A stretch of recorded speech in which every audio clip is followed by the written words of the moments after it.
The Holy Father recently published an apostolic letter on the liturgy, following up on his motu proprio Traditionis custodes that was published nearly 1 year ago, limiting celebrations of the Mass according to the rite used before the Second Vatican Council. In his apostolic letter titled Desiderio Desideravi, I've earnestly desired, the Pope explains that he wants to invite the whole Church to rediscover, to safeguard, and to live the truth and power of the Christian celebration.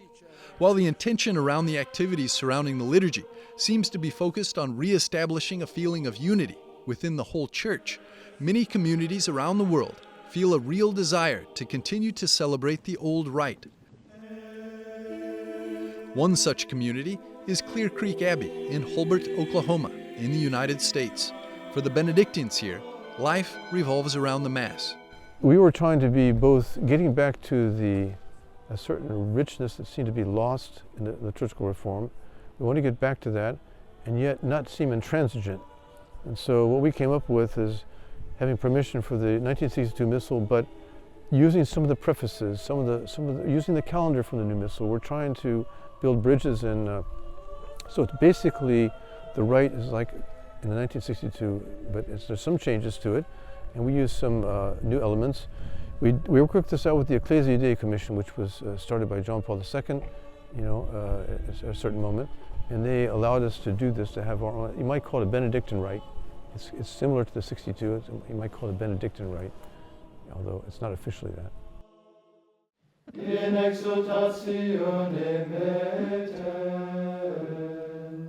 The divine office with the hours and the Mass, well, that is the center of the whole thing. It's sort of like the sun, it sort of commands everything. The reality of Holy Mass is something of infinite value, of greatness, and so it's all really centered on that.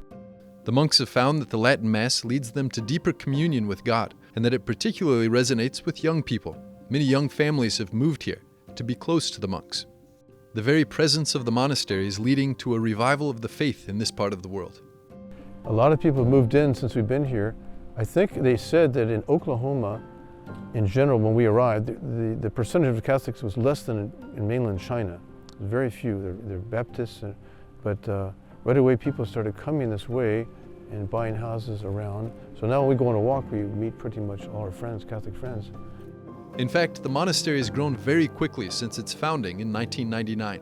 From 13 monks originally, it is now filled to capacity at 60 men. 7 entered last year alone. The development of the complex hasn't been able to keep up with the number of vocations. This most recent addition is a dormitory that should be finished in October of 2022.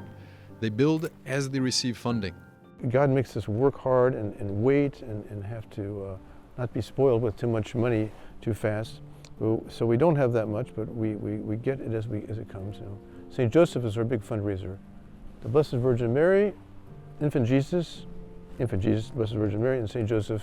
We pray to them a lot with a little Infant Jesus chaplet, we say, and they've been pretty effective, very effective. The monastery is in the Diocese of Tulsa, where 61-year-old Bishop David Konderla is the shepherd.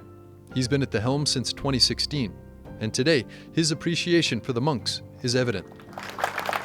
When I first went out there, I could see that these guys are serious. They're living a very serious approach to the monastic life.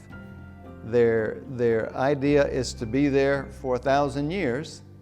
And so consequently, for example, when I was first there, everything was happening in the crypt, the bottom floor of what now is the 2-floor church, because they hadn't built that part yet. And it was years since they had built the crypt. And so they're approaching it bit by bit, stone by stone, you could say.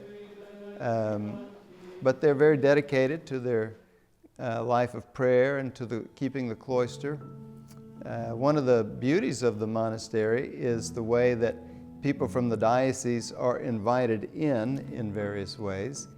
And the community's healthy, it's young, they have lots of vocations, and so I'm very happy that they're here.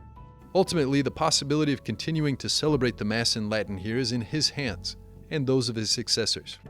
For the monks themselves, they are Catholic first and foremost, says the Father Abbot, and they will remain in the fold come what may. But we're still waiting to see exactly what is expected of us. Our bishop here is very favorable to what we're doing already. He has no problem with that. Our attitude is that when the competent authority tells us directly what we need to do, we'll obey. We're not going to, but we want to keep something I think is very precious that could be lost, and we're trying to help maintain that. But being Catholic, being truly Catholic and not, sectarian or ideological or something.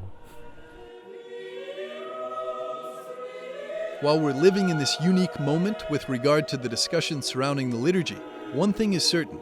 We can all heed the Holy Father's message that the Christian faith is either an encounter with Him alive or it doesn't exist. Liturgy guarantees for us the possibility of such an encounter. For us, a vague memory of the Last Supper would do no good. We need to be present at that supper, to be able to hear His voice, to eat His body, and to drink His blood. We need Him